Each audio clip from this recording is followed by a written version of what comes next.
Hey, how's it going? Welcome back to my channel. My name is Gabby. This is my sister Rachel. And today we're going to be doing a very exciting try a chapter kind of video where we read the first chapter of some recently published thriller and horror books.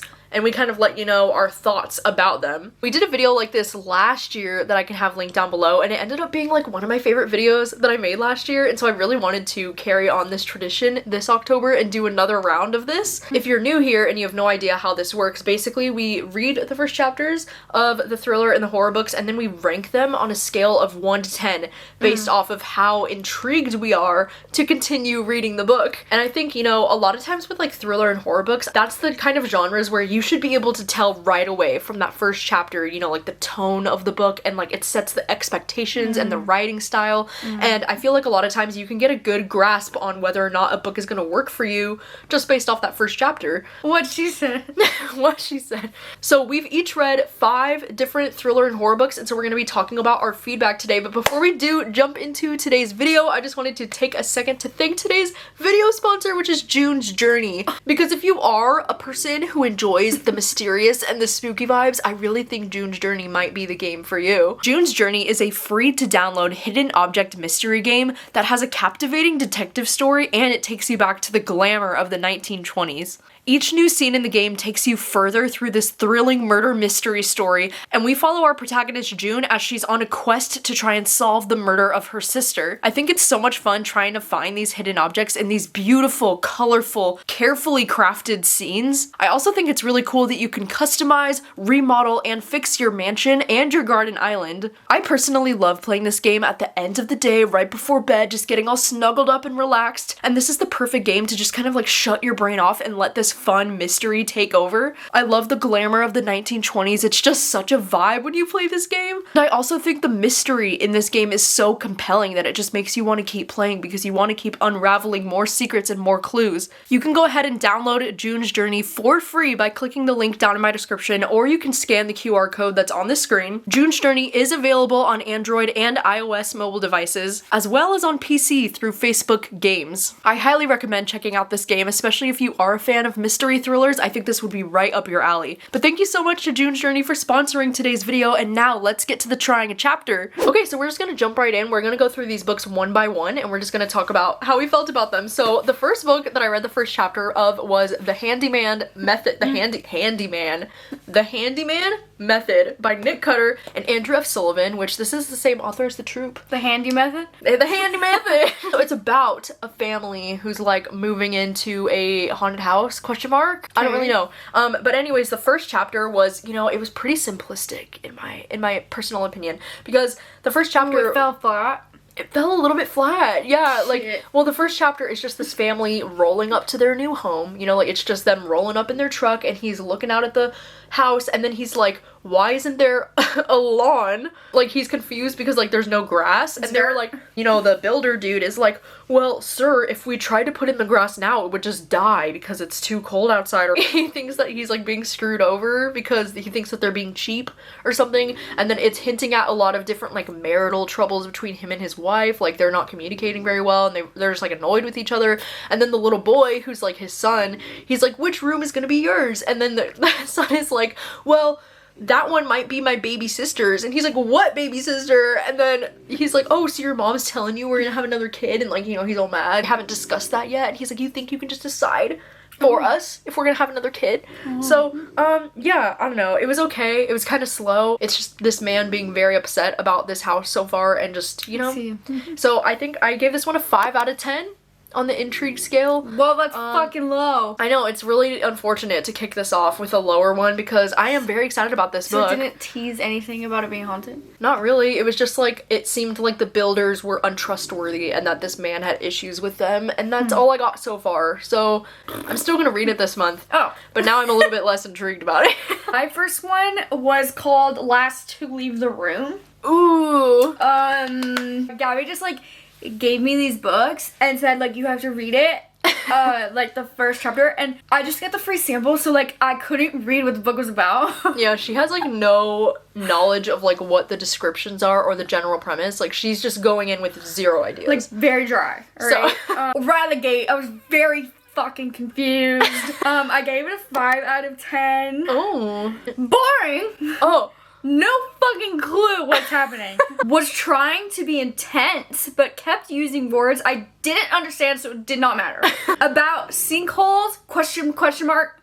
The city's collapsing, question mark. Evil doctor / scientist, IDK. I kept thinking about everything else while I was reading this chapter. I kept thinking about my day tomorrow. I was thinking about, and then I was like, IDK, maybe I'd read the second chapter, but overall I have like no interest. Oh, wow. So, I do not know what this was about.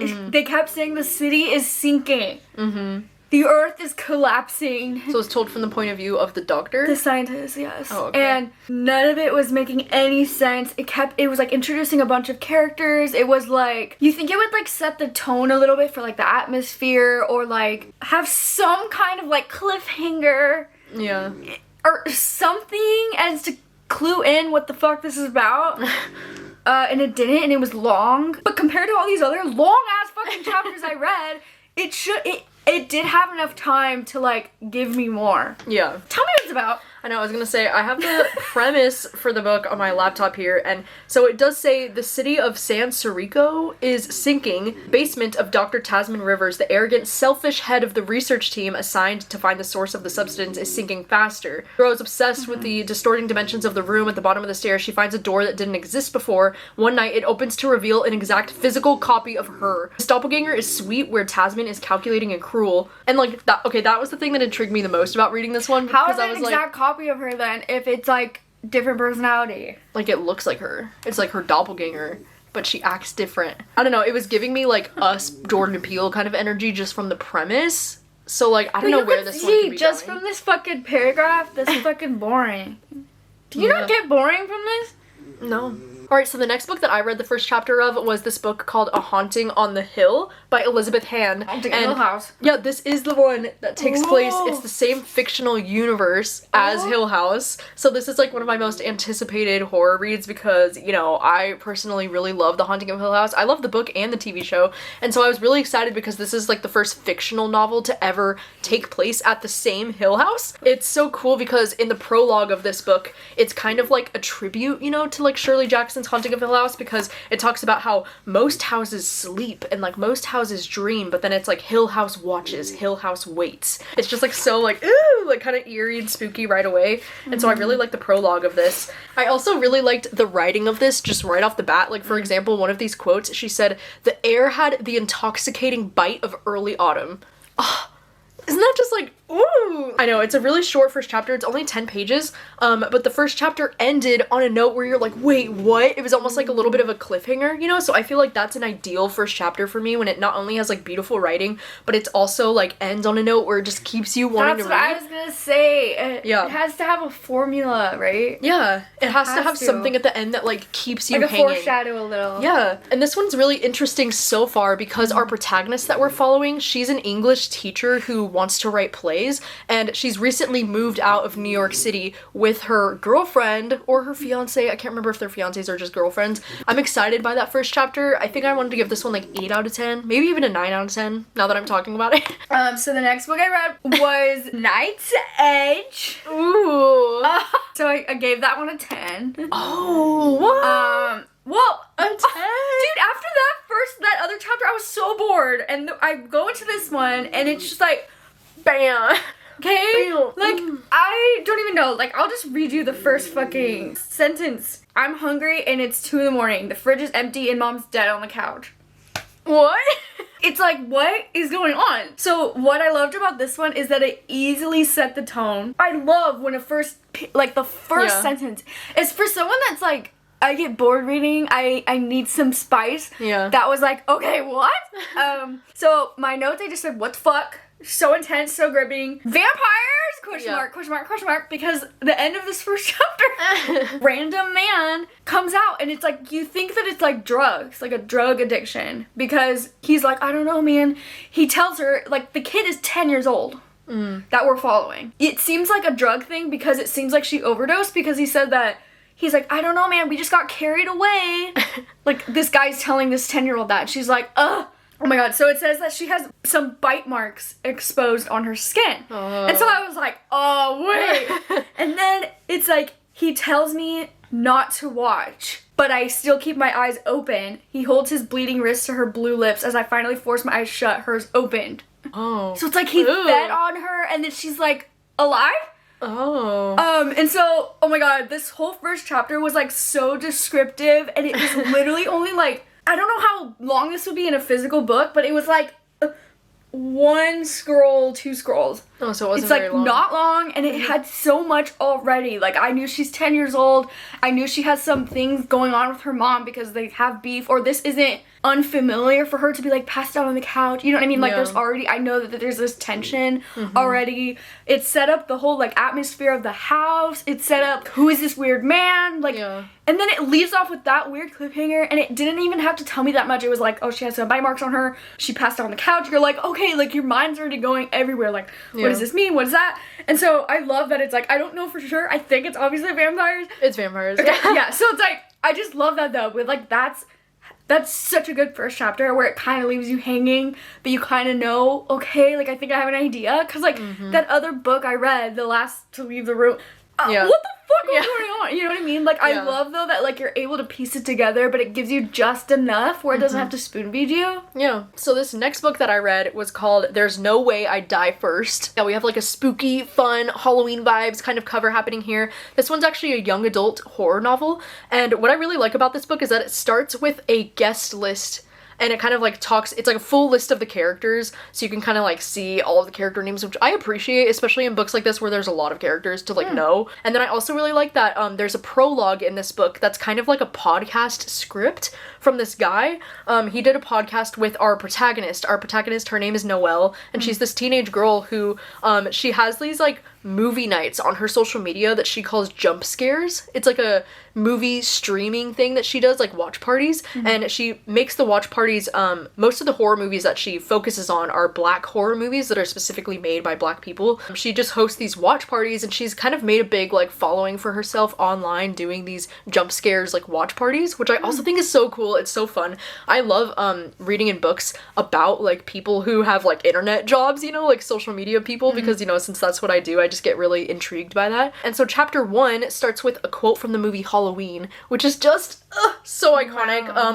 Love to see that. So she talks about a lot in the first chapter about how Get Out is like the best movie of all time, or like the best made film of all time. And I was like, yes, like let's go. You know, something that I thought was a little bit like unrealistic, and maybe this is just me, but she's talking about how right now on her social media platforms, she has a total of about 40,000 followers. And after this one night, you know, she's hosting this party, which is going to be at her house, which I think is kind of interesting. Like, she's inviting a bunch of people to her house, and she's going to be posting about it on social media, like posting the address for her party, which is her house. And her parents are out of town. She's gonna be hosting this party, and she's hoping that by the end of the night she'll hit 50K, expecting to grow 10,000 followers in one night, which is like, I mean, it's possible, I guess, but I'm like, okay, that's slightly a little bit unrealistic. And I guess that's something that like bothers me about when, you know, authors write books about these fictional characters who have like social media accounts, because I feel like sometimes the authors are a little bit out of touch with like what's realistic. She goes viral.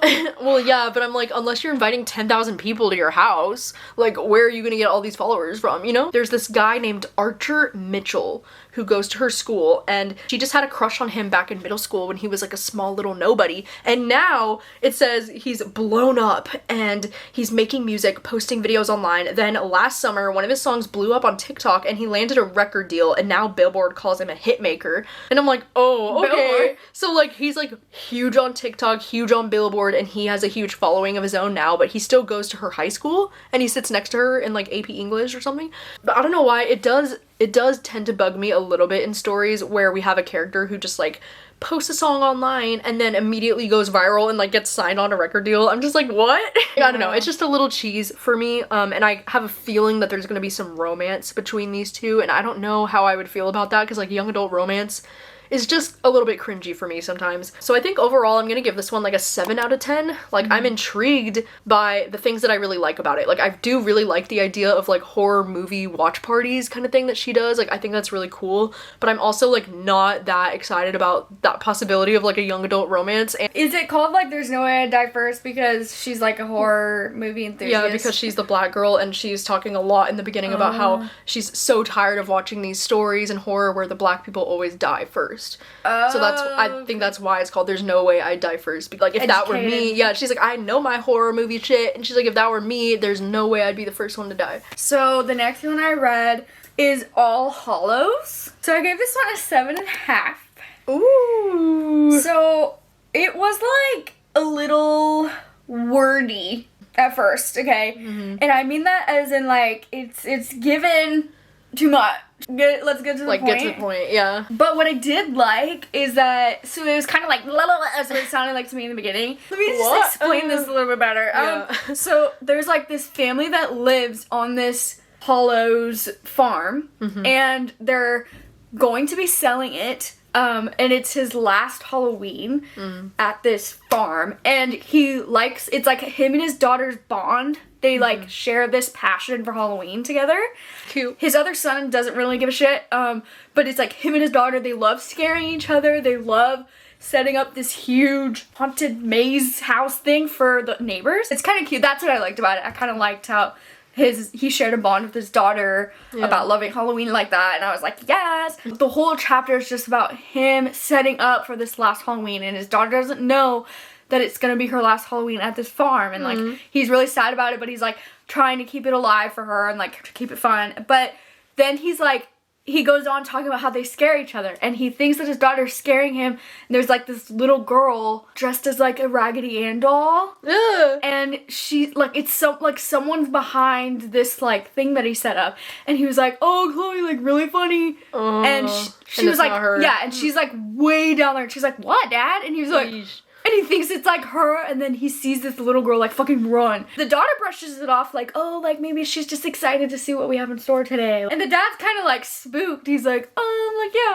yeah, probably, like whatever. I like that it's setting you up for knowing that it's gonna be creepy. It's gonna be what's going on. It's a scary farm. It's Halloween. Like it's just, I love the energy. I wanted to give this one to you because the premise says with the 80s nostalgia of Stranger Things. And I was like, oh, like the comparison to Stranger Things really intrigued me. Alright, so this next first chapter that I read is this new young adult horror book that's called I Feed Her to the Beast, and the Beast is Me. And yeah, isn't this cover just like stunning? Can we appreciate? It's so pretty. Like, oh my god, she's just like laying in a fucking bloodbath. Like, I don't know what the fuck this is, but it's beautiful. I also love that the premise of this book says Ace of Spades meets House of Hollow.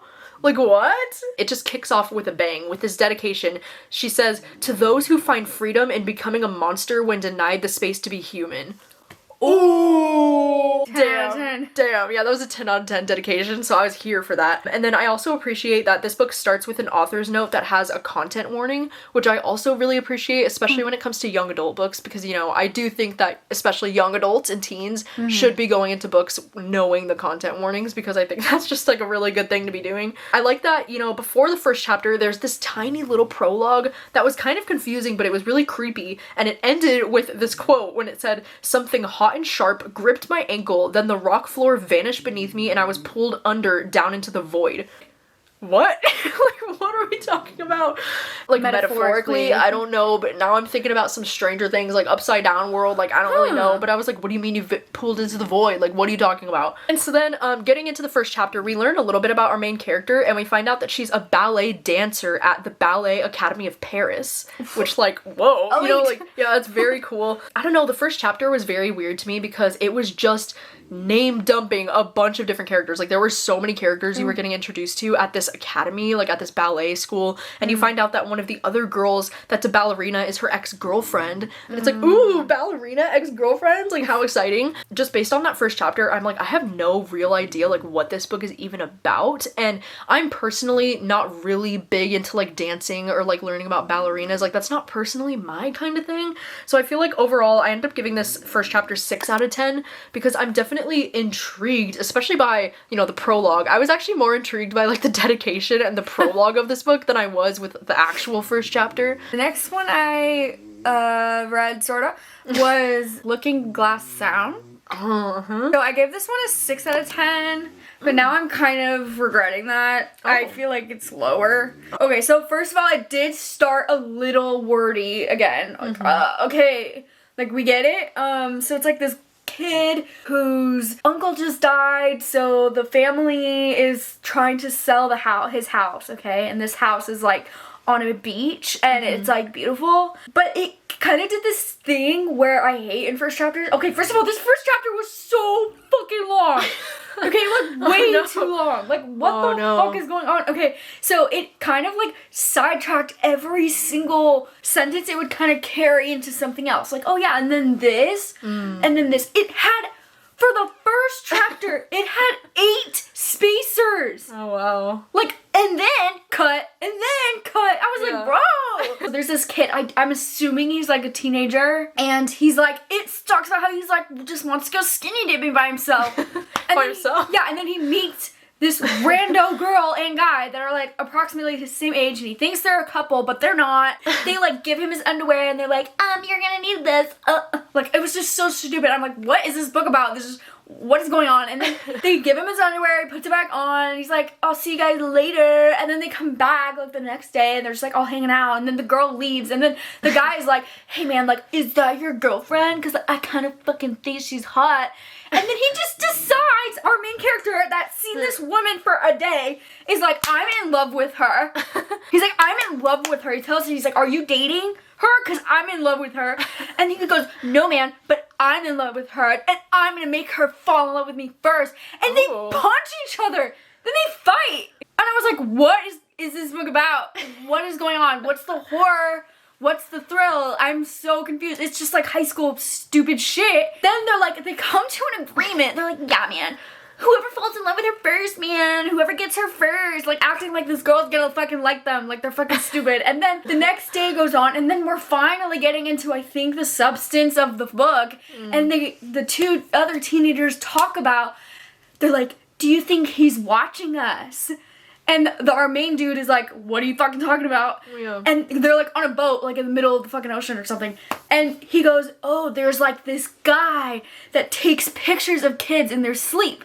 Ew. And then sends them the Polaroids. And so he's like, oh, we're not kids. I think we're good. Because they're like teenagers. But I'm like, you're still kids. But like, all right. Think again, sir. So he's like trying to make them feel better. And he's like, I don't think we're kids anymore. Like, I think we're good. The chapter kind of ends off there, like low-key.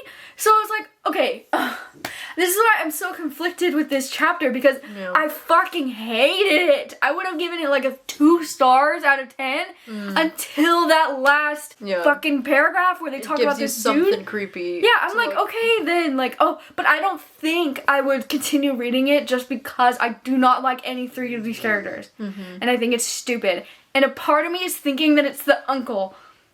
The uncle? The uncle that died. Oh. I don't know. Fuck. It's probably not. It's stupid. But like, why else would they talk about his Uncle Vernon, the fucking whatever the fuck? And he's like, they also said too in this chapter that he looks exactly like the uncle that just died. They're like, you literally look exactly like him when now he's young. And I'm like, oh, okay. Wow. So, you know what I mean? I feel like it's all connected somehow, and I don't really think that hook of, like, this man taking pictures of kids when they're sleeping is that good enough for me to continue reading, just because I did not like these teenagers. Yeah. They're literally punching each other and saying they're in love. You just met the girl. So it was a 2 out of 10? I don't know. I know. I gave it a 6, but just because I thought it was intriguing towards the end, but now I regret it. I think it's definitely like a 3 or a 4. Ooh, a 3 or a 4. I mean, would you want to read it? I mean, I'd be intrigued, but I would definitely be annoyed by the teenagers being obnoxious. But bro literally saw this girl, was like, I'm in love with her. It was a lot. It'd probably be cringy, but I think I would read this just because I have read other books from this author, and I've enjoyed other books from this author. So, like, I'd be curious to see, like, what she's doing with that, but this one isn't getting the best reviews. All right, and on to my final book that I read for this video, the first chapter, I read the first chapter of Mr. Magic. I love this cover. I know, isn't this so amazing, this cover? It's so pink. It and is. Just so but I great. like this though, like too. Right? I love everything about it. So great. I even love the font choice. Tell me more. I love everything about it. That was a great idea that they did that on that part. Okay. Great marketing. Okay, so in this story, it's really interesting because they're talking about this childhood show that was called Mr. Magic. And it's really cool because there's a little like prologue or something right before the first chapter that's talking about how your childhood shows that you remember kind of feel like a fever dream because we don't really remember the shows themselves, we just remember how they made us feel, which I think is so true, by the way, because I feel like with so many of like the childhood shows we watch, like it's not so much about like remembering the show itself, it's just remembering how you felt as a kid watching it, you know?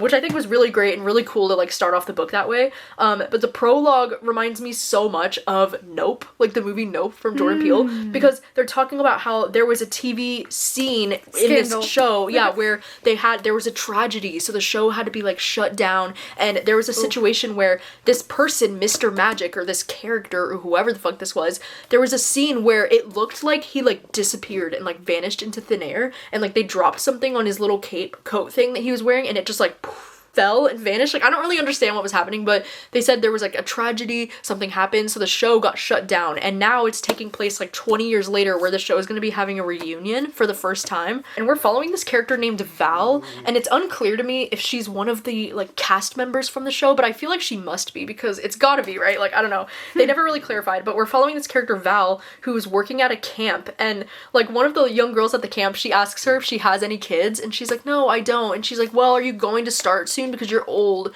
whatever, like so rude. And she's like, okay. Like, no, like, I don't know. And she's like, you don't even have a boyfriend? And she's like, I don't yet. And she's like, but I might have a boyfriend or a girlfriend, like, I don't know, someday. And she works at this camp where like these parents can come to like teach their kids how to ride horses.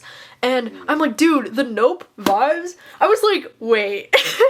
Wait, what's going on? Because it was like... When did this come out? I know, this just came out this year. Oh. And I'm like, dude, this was so inspired by Nope. Like, are you kidding me? Because there was all this talk about this, like, weird show. Yeah, the show that got shut down. And then she's like, she's currently working at this little camp where kids are riding horses. And then the way the first chapter ends... Coincidence, I think not. No. And then the way the first chapter ends, she goes, like, walking into this house, and she has this, like, really awful feeling. And she's like, oh my god, I just know. And she goes and sees that her dad is dead. And I'm like... Isn't that just... Yeah, just like the beginning of Nope. Oh, yeah. I'm like, what is going on? Like, is this actually Nope in book form? Like, I was very confused. Oh. But I was also very intrigued, and I was excited that I enjoyed this so much because the last book that this author came out with, I gave 1 star. I wasn't even sure if this was something that I was really wanting to read, but I was really intrigued by this first chapter. I think I wanted to give this one like an 8 out of 10.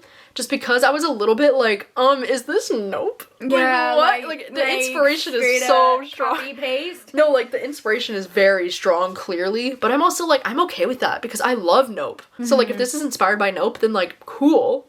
You know? So is it one of those books where like you don't know the tragedy and you're trying to figure out the tragedy? Yeah, because I was a little bit confused, or like it wasn't perfectly clear to me what exactly happened.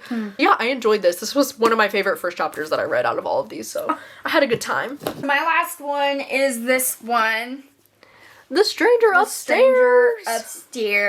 Okay. I gave this one a 9. Oh, yes! Because it sets up a very interesting backstory, and you know what this is about. Yeah.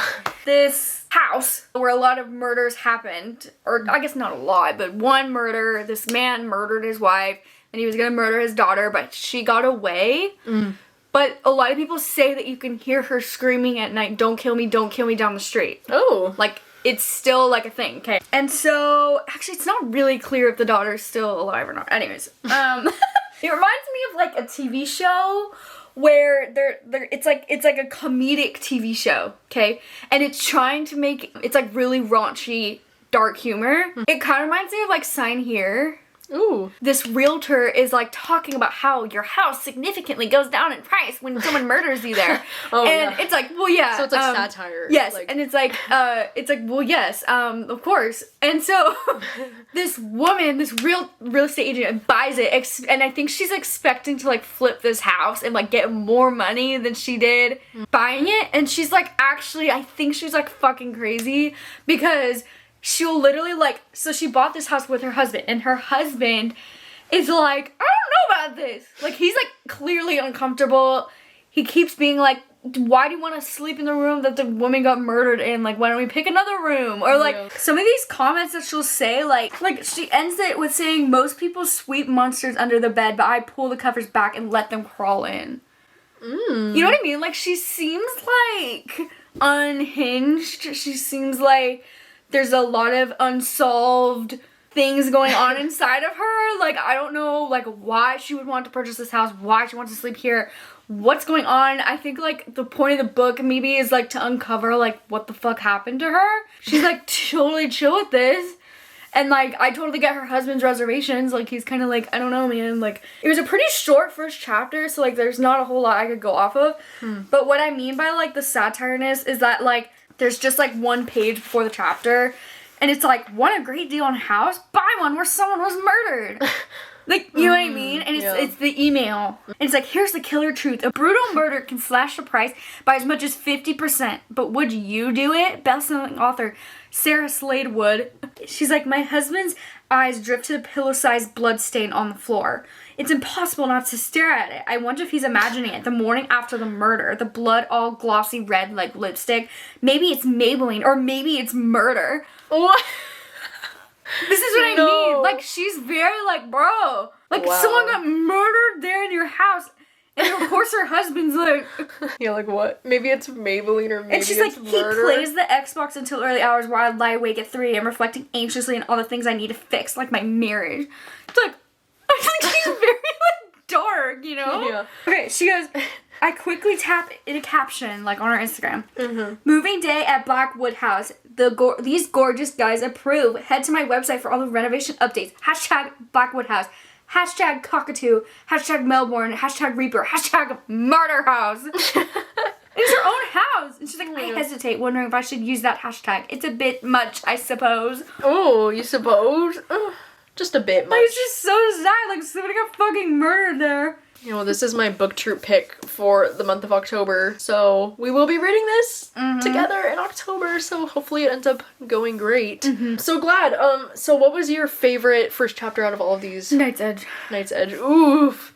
I know, I think my favorite was either Mr. Magic or A Haunting on the Hill. I don't really know. It was definitely between these two as my favorite. You'll have to let us know if you have read any of these books. I would love to know your thoughts on them, and if you know, agree with our ratings of them for like the entire book, or if you think like we were way off and that we need to be reading more of it to like fully judge it. But thank you so much for watching as always. Again, you know, I've made a ton of like try a chapter kind of videos like this before, so I will have those all linked down below if you know, would like to check out some more. I would love to know if you'd love to see another round of me and Rachel doing this in the future, because I really love making these kinds of videos. Also, don't forget to check out June's Journey. You can use the link down in my description to go and download the game, and I especially think if you are into the mysterious and the spooky things, I really do think this could be the game for you, and it's so much fun. So I'll have that link for June's Journey down below. And thank you so much to everybody for watching. I really appreciate you, and I will see you very soon with another video. Bye!